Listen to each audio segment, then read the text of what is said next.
today's 5-Minute Friday is going to be a little different than I had planned. I wanted to do a drone video, but welcome to beautiful New Mexico, where the wind is sustained 30 miles an hour today. What? Gusts. Dust? Gust. Oh yeah. And the gusts are probably over 60 right now, so I'm not putting Marvin up today. But I do have some epic B-roll for you. I'm gonna use the drift method. Freaking incredible. Round F16 for that to get that sunburst.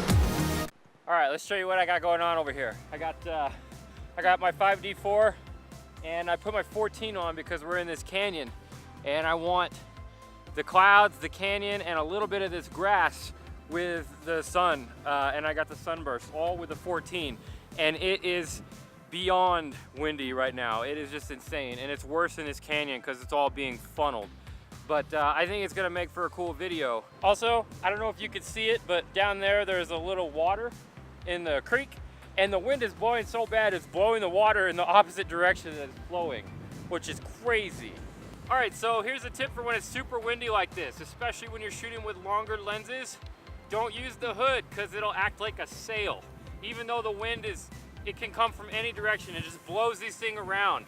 I'm gonna try to shoot with the 400 right now to get the water up close because it's being blown the other direction.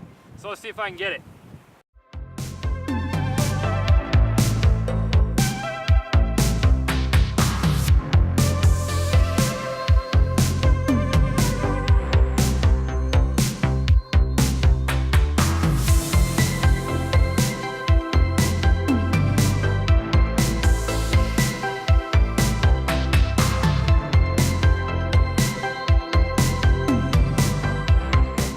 All right, we made it to a place called Emery Pass, and it's about a little over 10,000 feet in elevation, and it's even windier up here, not surprisingly.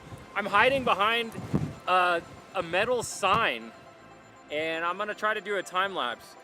All right, so I found a composition that I like over here, and I'm shooting with a 5D4. Jeez. I would apologize about the wind, but that's kind of the point of this episode. Welcome to my life. Oh,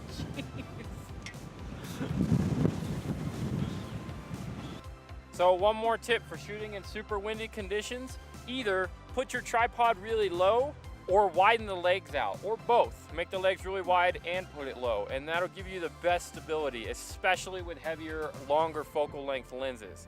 The wider the better, is more forgiving, but I've got it low, but I don't have it wide because I don't have room in between this thingy here. But I'm basically holding on to it the whole time while I shoot this. All right, so I changed it up a little bit because I forgot to take the autofocus off on the last time lapse, and it was probably wonky. So I'm redoing it. So that's another tip. Make sure you're in manual focus for your time lapses. I also decided to put this graduated ND filter on. It's 3-stop soft grad. And I did that because the sky is so bright, but this is another tip. I'm very hesitant to do that out here in the windy conditions because that's more surface area for the wind to hit and to blow the camera and to shake it. And I just bought some Lee filters. I finally took the plunge and bought some more expensive filters, but I'm not using those. So I went ahead and bought some cheaper filters. This is Format High Tech, 85 millimeters the size. So they're smaller and they're cheaper. Like the whole thing with the holder and the filter and everything was like 60 bucks. So I'm not worried if I crash these things or drop one or break one or they get cracked or anything like that. I'm more worried about the $300 Lee stuff. So if you are gonna put big, wide, square filters on in windy conditions, just be very careful. Shit.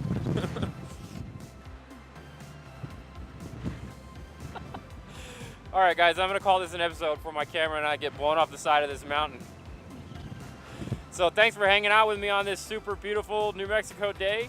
Hey, oh yeah, comment below and tell me if you've ever had any windy situations like this. I'd love to hear about your crazy wind adventures too. So if you like this kind of stuff and you want to see more videos like this, make sure you subscribe to the channel. I got new videos every Fridays and Tuesdays. Hit that like button and I'll see you in the next video.